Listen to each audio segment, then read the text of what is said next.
Hello students, we are doing exercise 15.1 of probability chapter. Question number 20 is there. Suppose you drop a die at random on the rectangular region shown in figure 15.6. What is the probability that it will land inside the circle with the diameter 1 meter?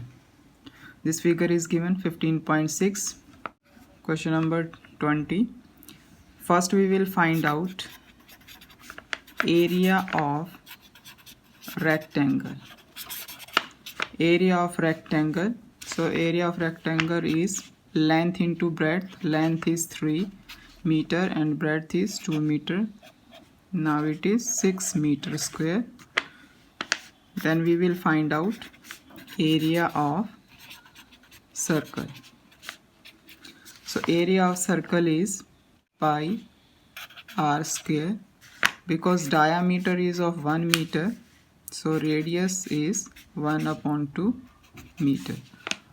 So pi into radius 1 upon 2 meter square.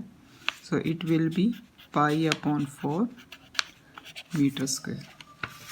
Now we have to find out that what will be the probability that it will land inside the circle with the diameter 1 meter. So probability that the die will drop inside the circle.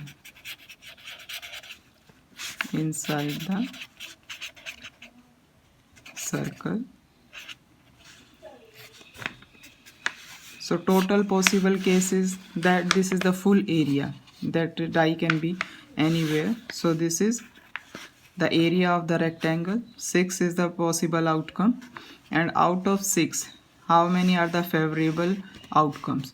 So favorable outcome, we want the die will be dropped in the circle. So area of the circle is pi by 4. These are our favorable outcomes, pi upon 4. So it will be pi upon 24 is the probability. Question number 21. A lot consists of 144 ball pens, of which 20 are defective and others are good. Noori will buy a pen if it is good, but will not buy if it is defective.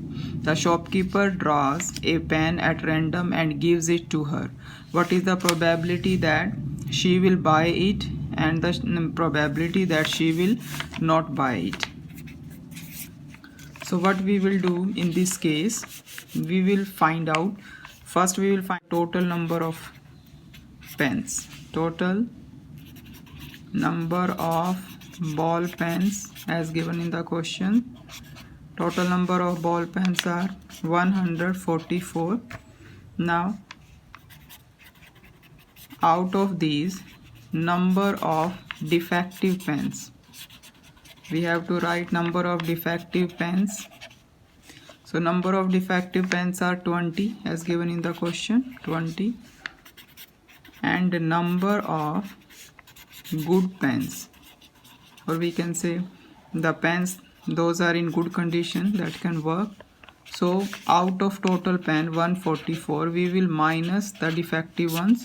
So we will get the good pens, and this will be 124. Now we will find out the probability for both cases. So first they are asking that probability that she will buy it.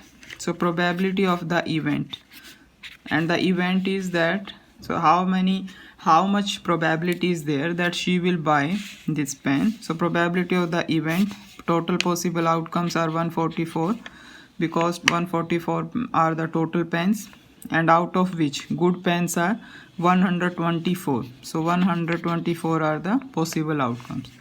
So after simplification we will write 31 upon 36. Second case, find the probability that she will not buy it. So second case, probability of the event not E, the complementary event, that she will not buy it.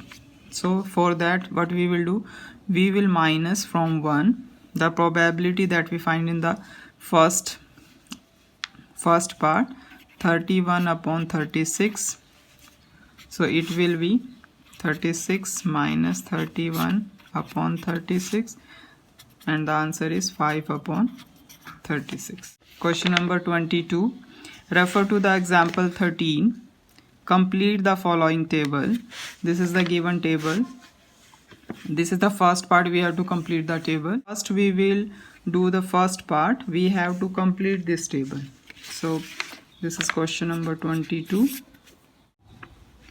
Question number 22, this table is given. So first we will write down here total number of possible outcomes. Total number of possible outcomes are 36. 36 are the possible outcomes. So in the first case, what they are saying, that sum of two dice will be 3. Then we have to find out the probability. Sum of two dice will be 3. So how many cases will be? If one dice will get 1 and other dice will get 2, because this is given in the question that two dices are there, one blue and one gray. So if one dice is getting 1 and other dice is getting 2, so when we add it, 1 plus 2 is 3. So 3 we will get. Other case will be 2 and 1. First dice is getting 2 and other dice is getting 1. So this is in the favor of this when we are getting sum of 3. So probability in that case, probability when we are getting sum 3 is equal to 2 upon 36. 36 are the total possible outcomes, and 2 are these cases when we are getting sum 3. So 2 upon 36. Next case, we are getting sum 4. So how many possible cases are there when we will get the sum 4? Sum 4, like first is getting, dice is getting 1, other dice is getting 3. 1 plus 3 is 4. Then 2 and 2, 3 and 1, like this. So probability of getting sum 4 is equal to, 3 cases are there, 1, 2 and 3. So 3 upon 36. So we can write it 1 upon 12.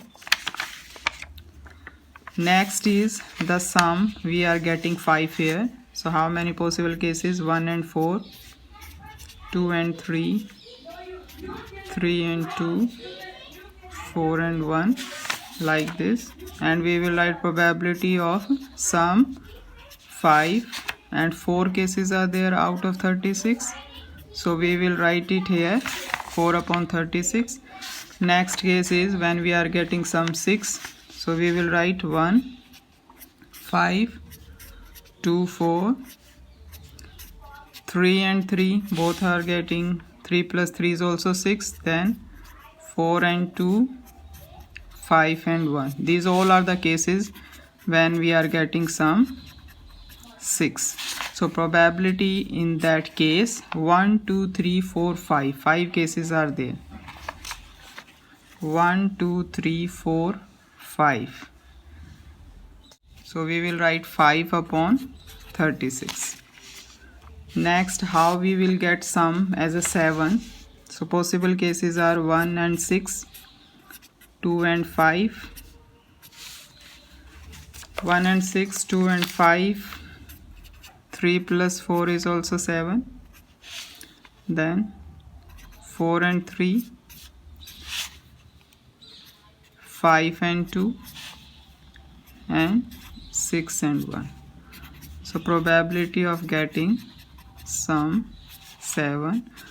So 1, 2, 3, 4, 5, 6 cases are there. 6 upon 6 will be 1 upon 6. So next case is given here. We will find for 9, sum as a 9. So possible cases are 3, 6, 4, 5, 5, 4, 6, 3. So probability of getting sum 9 will be 4 cases are there out of 36, so 1 upon 9. So same manner we will find out for 10 also. 4, 6, 5, 5, 5, 5, 6 and 4. So probability of getting sum 10. 3 cases are there out of 36, so it will be 1 upon 12. Next will be 11. So 5 and 6. Next is 6 and 5. Only 2 cases are there, so probability of getting sum as 11 will be 2 upon 36, and after simplification we can write 1 upon 18 is the probability. So in the second part they are asking that a student argues that there are 11 possible outcomes, 2 to 11 and 12, therefore each of them has a probability 1 upon 11, each of them. So do you agree with this argument and justify your answer? For the second part, our answer will be no. Why? Because this is not the case of equally likely, so we cannot say that each of them has a probability 1 of 11, so it is not possible.